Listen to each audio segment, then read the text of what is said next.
Blind taste tests prove it. Tabasco salsa picante wins. The superior Mexican-style hot sauce.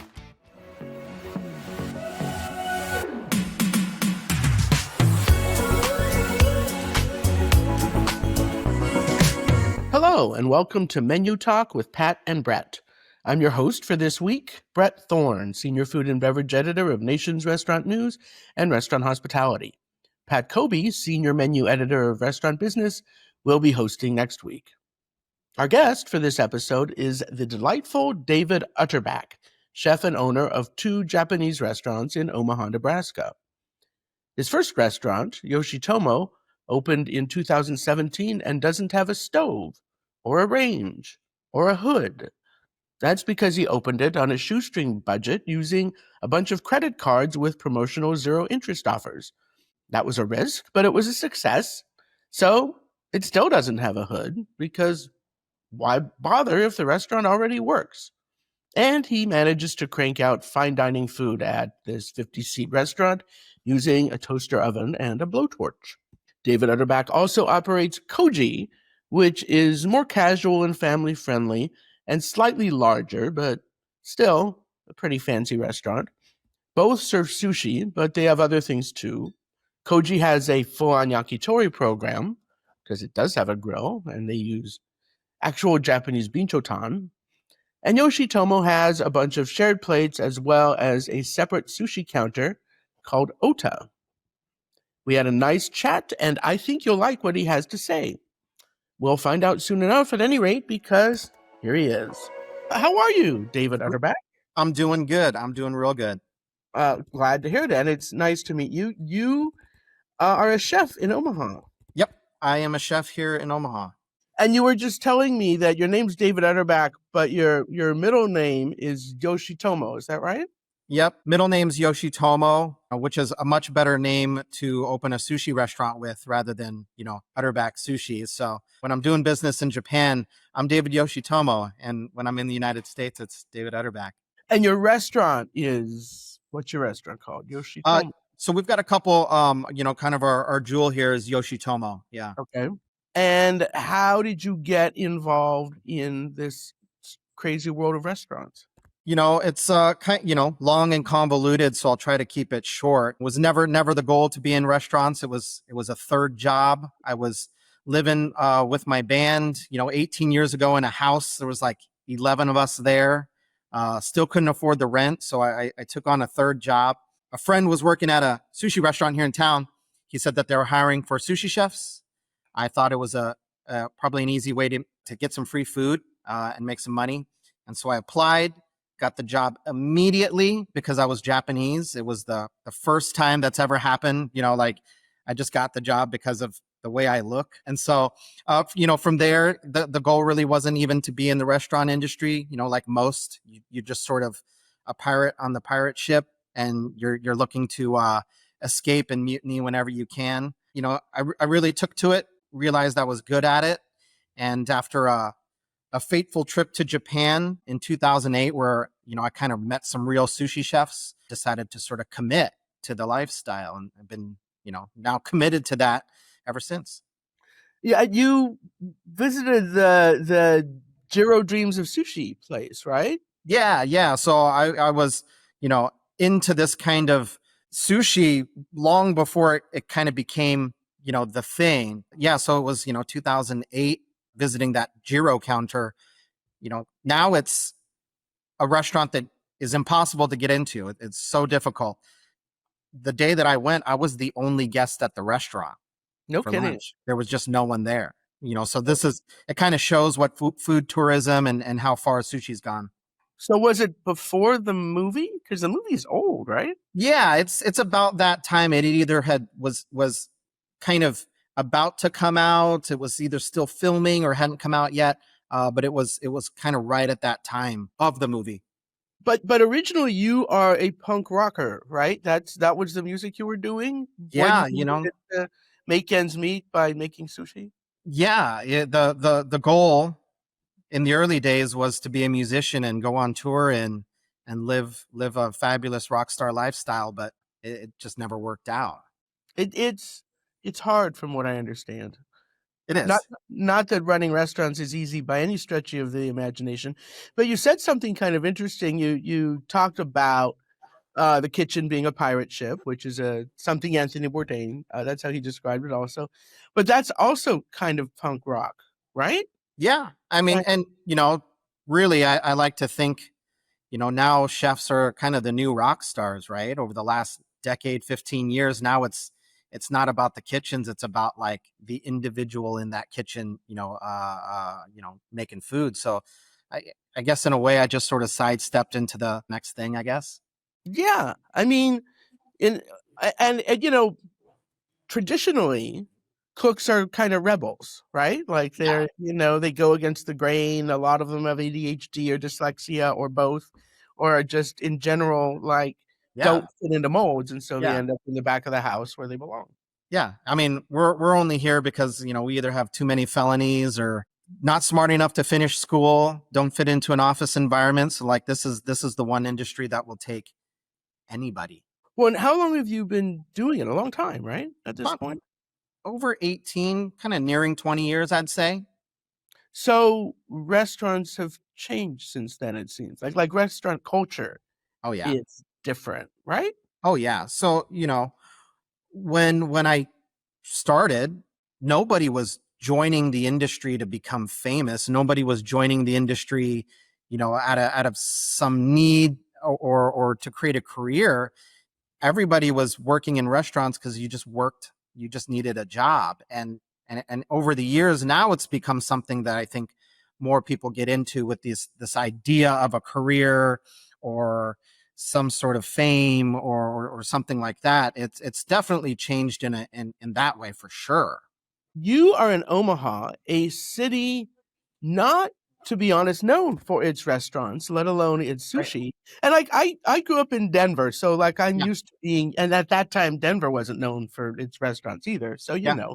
cities evolve, and Denver actually had good sushi back then because of some enterprising Japanese entrepreneurs who figured out the supply chains. But Mhm. how did you end up opening your own sushi restaurant in Omaha?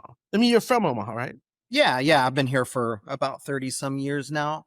So Denver and Omaha have pretty similar trajectories as far as kind of restaurant scenes. I spent a lot of time in Denver before the restaurants were cool, and 15 years ago they were fine. There was some good stuff there, but over the last decade, I think we can all agree the restaurants there have really shot up. And same with Omaha, and maybe a lot of mid market cities in the U.S. Just the game has gotten a lot better in each city. But I got a job at that first restaurant. That first sushi restaurant. It was called Blue Sushi Sake Grill. They were kind of on the cutting edge of cool restaurants. It felt like it was a restaurant from the West Coast. It was very hip and sexy and cool. It was the coolest restaurant in the city. Over the years, they took their success and they went from one restaurant to, I think now they've got 20, 30, something like 56 restaurants under their corporate umbrella.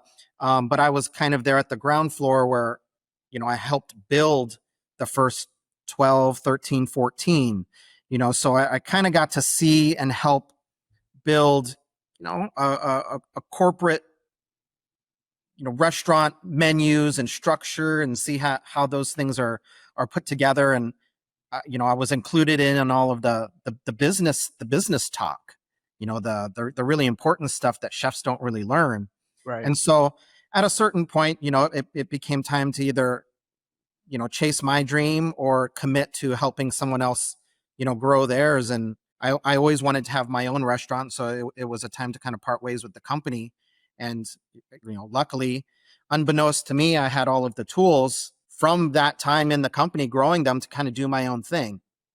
What is the name of that company that I have probably not heard of, but has 56 restaurants in Nebraska? Yeah, so they're called Flagship Restaurant Group. Everything they run the gamut. They're all over the Midwest, Texas, Chicago. They're kind of everywhere. But that main sushi restaurant, Blue Sushi, was kind of where I cut my teeth and learned to do what I do. And now you have three restaurants. Is that right? Two currently. Two Oh, current. okay. So you have what you have Yoshitomo, and what's the other one? We've got Koji, which is kind of Oh, okay. similar. Yeah, it's kind of similar to Yoshitomo. It's a little bit more casual, a little more casual. You started in sushi, and I guess you already like you took a liking to it, which isn't necessarily the case just because you're half Japanese. Right. For me, in as I started to commit, I realized, growing up here in the Midwest, there wasn't a lot of opportunities to be immersed in Japanese culture. We're in Omaha, Nebraska in the 90s. My mom is not able to buy Japanese ingredients. She's making Japanese dishes like yakisoba with spaghetti noodles and things like that. And so, you know, I grew up ostensibly white, Midwestern. I have these roots and I'm comfortable and familiar with them, but we didn't spend every weekend doing Japanese things. We were eating steaks and spaghetti and pizza and just grew up very Midwestern. And so kind of I found in the sushi bar, it was a really a good opportunity for me to kind of explore my culture and really connect with it hands-on, and really hands-on. And so it kind of helped me bridge the gap between how I was raised and kind of the person who I am, which is half Japanese and half American. And what is the food like at your two restaurants? We're the core of the restaurants are sushi bars, the sushi restaurants, and we try to build around that. One of the things that I wanted to make different from the restaurants that I came from was I just wanted to have more than sushi, more than just Japanese food. And sushi restaurants, they're kind of the catch-all Japanese restaurants in the U.S. They're very unlike sushi restaurants in Japan, where you just have sushi. Yakitori restaurant will have yakitori. A ramen restaurant has ramen. Sushi restaurants in the U.S. have everything. They are the cheesecake factory of Japanese food. They try to do it all, and they rarely do any of it well, because they can't commit. So we try to focus on sushi, and then we just try to get out of the Japanese food trap here. We try to get out of the ethnic food trap outside of sushi, and really in our sushi in general, it doesn't really fit well into the definitions of what kind of most think sushi really is. And so Yoshitomo, we have a sushi program, but then outside of that, we've got small shareable plates, and that's really what we build the restaurant around is like a shared table with kind of a casual fine dining sort of element. And we've taken that recipe over and built this restaurant Koji, which is even more casual than that. We kind of taken the greatest hits from Yoshitomo and we kind of flow them down into Koji, and we've built a space that's a little bit better for families. Doesn't have to be a date night. You can kind of go there a little bit more often. Does Koji also serve sushi, or is it just its own thing? It's in a lot of ways the exact same restaurant as Yoshitomo. We have what's cool about Koji is we have a dedicated yakitori program. So Japanese, chicken on skewers. It's one of the few of its kind, not just in the area, but kind of in the country. Real chicken from the farm, broken down one by one, skewered and cooked over like real actual Japanese binchotan, which isn't something that happens within a couple hundred, if not 1,000 miles of Omaha, Nebraska. So we're really proud of that yakitori program because it's pretty unique. How is it hard to get the binchotan? How do you do it? We just ship it in from Japan. It comes via Los Angeles, and so it's very expensive. It's 150 plus for kind of I'm going to say it's like 20 pounds of charcoal. So it's the most expensive part of the cuisine is the charcoal for us. And binchotan is unique because it burns really, really hot. Is that right? Yep. So it burns really hot. It burns for a long time. A lot of restaurants that do grilling, some yakitori, some Japanese grilling, oftentimes they'll use kind of a compressed charcoal, which creates a lot of soot. Way cheaper, just way cheaper. But for me, if we're going to commit to doing something, we need to do it the right way and spend the money where we got to spend the money. And can you just get it through your regular distributor, or did you have to like manipulate something? Through our supply chain, we can get it. So it's kind of what's being supplied in Los Angeles yakitori restaurants. Cool. And you have a lot of shared plates. It sounds like that's sort of the core of both of your restaurants. What, besides the yakitori, what else you got? For Koji, we really tried to look at those restaurants that are more casual. What do they have? What's on trend? Things like Brussels sprouts. Yoshitomo's too cool for Brussels sprouts, but Koji's right in the lane. It's casual. It's delicious. It's what's on brand, for restaurants right now. And so we look at those kinds of dishes. We've got a buns program, like pork buns, and we have a bun that's pretty popular here. It's called a bunzai. It's essentially there's a chain of restaurants here called Runza. They're a fast food chain that sells a German Bierrock, which is a small loaf of bread, and inside it's got beef and cabbage and cheese.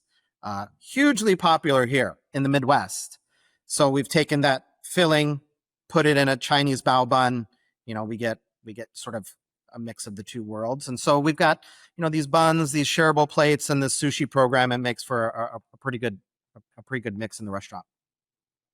And at Yoshitomo, it's too cool for Brussels sprouts? Here it's about the rare and exotic.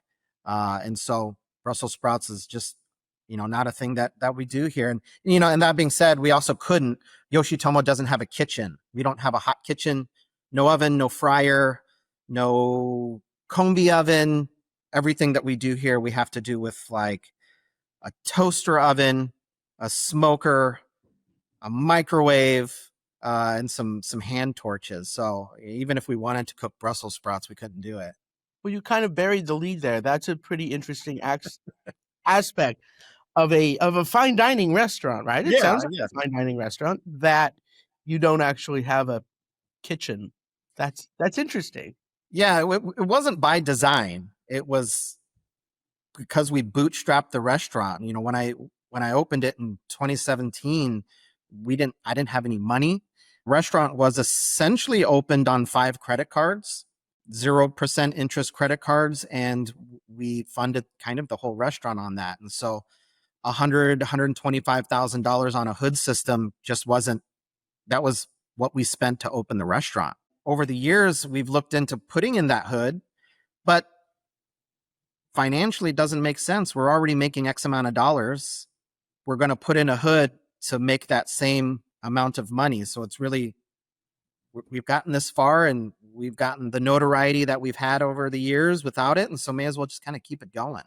So you basically applied for a bunch of credit cards that had an introductory promotional 0 interest rate. You're like, cool. Yeah. And then you ran them all up, hoped that they would be profitable in time for when the credit card interest rate of 27% or whatever kicked in. Yeah. So, pro tip for anybody looking to fund a restaurant is drink a bottle of wine, go online and apply for every 0% interest credit card you can find in one night. Because if you wait, it'll hit your credit and you won't be able to get the other cards. So you have to get them all in the same night. Yeah. So for a year there, you had a credit rating of maybe 400. But it's better now. Credit rating like 2. But now it's better. We paid all those things off. All those credit cards have been canceled, and we're doing good. So big gamble, but it worked. Going into the restaurant business is a big gamble, no matter what you do. Right. So good job. Tell me a little bit more about what you could make happen at Yoshitomo with basically no kitchen, with like a blowtorch and a toaster. So for me, I think that not having that kitchen, it forces you to be creative. You really do have to figure out different ways of doing what you want to do. We can't make anything really crispy. Everything has to be, it's like the ultimate garde manger station. Everything's room temp or cool. It has to be pre-cooked. If there's anything that needs to be warmed up, it's got to be something that can go into a toaster oven. When I'm creating dishes for Koji, it's a little bit more difficult because I almost feel like there's too much. Like, there it has a range and a fryer, and now there are too many dishes that you could make, and there's too many different ways that you could make those dishes. And so in restricting yourself, I think we end up with a lot more creative dishes because we have to do things and come at them in a mindset that you wouldn't normally come at dishes, with. So what are some examples? So like we've got Noritos. It's essentially a chips and dip. One of the big problems that sushi restaurants encounter is we create a lot of excess tuna or salmon scrap, and that's why sushi restaurants have spicy salmon. It's to get rid of this excess tuna, this scrape. And and us trying to be something different and get out of those normal sushi traps, thinking up a way that we can use these sushi scraps, the salmon, that would normally you would just chop it up, turn it into baby food, add some sriracha, and make spicy salmon. It just doesn't work. You can't do it enough. You can't create enough dishes to use it up. And so we decided to take that and hot smoke it. So we hot smoke it. We whip it with a little dill cream. We turn it into a pate, a smoked salmon pate.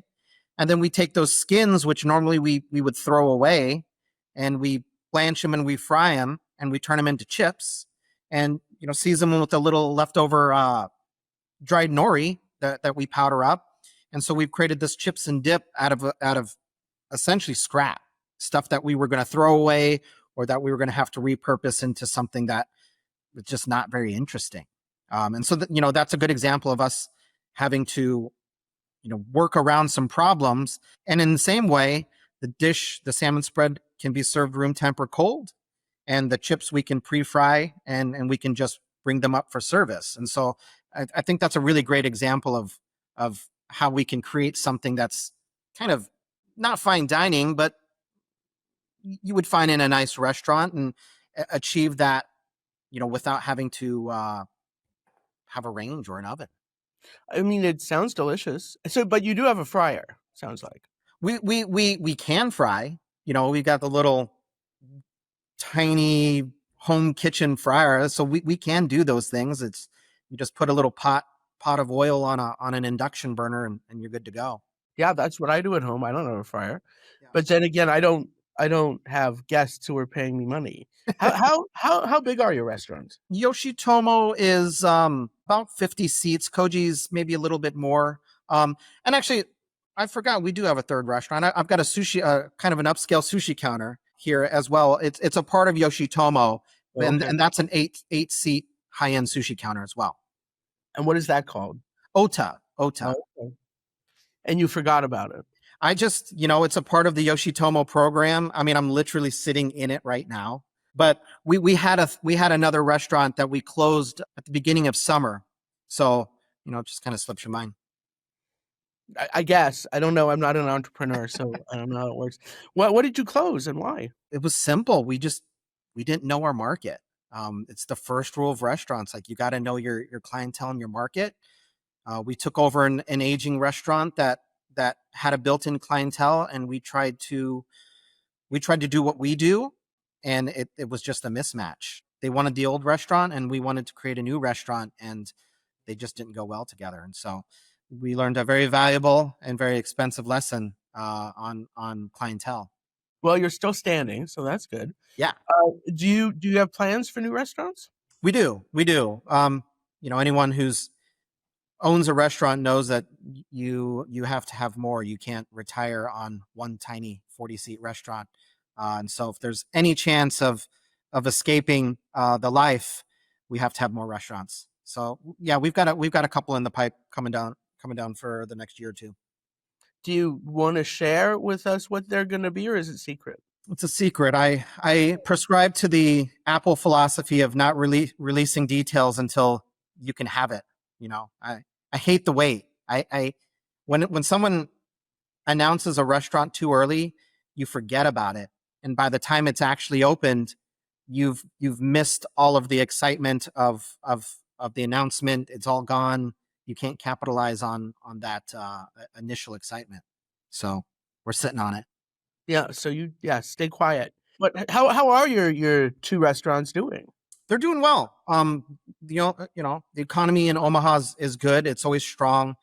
We're a restaurant town. We're a big city. It's a city of about 1 million in the metro area. We have one of the highest restaurants per capita in the United States. No kidding. Yeah, but despite that, business is good. We're doing all right. Well, and you guys, Omaha probably draws from a pretty distant crowd because there aren't a lot of other cities around. Yeah, so we're the biggest. We are the biggest city in the area. 1 million population is kind of drawing from the neighboring towns, but they do call us flyover country. If you're not already here, you're not. There's no reason to come here. You're flying to Denver. You're flying to Chicago. You're not driving through the drive from the bigger cities is too long, unless you're doing a cross country trip. So unless you're here doing business or have family here, we are flyover country. Blind taste tests prove it. Tabasco salsa picante wins. The superior Mexican-style hot sauce.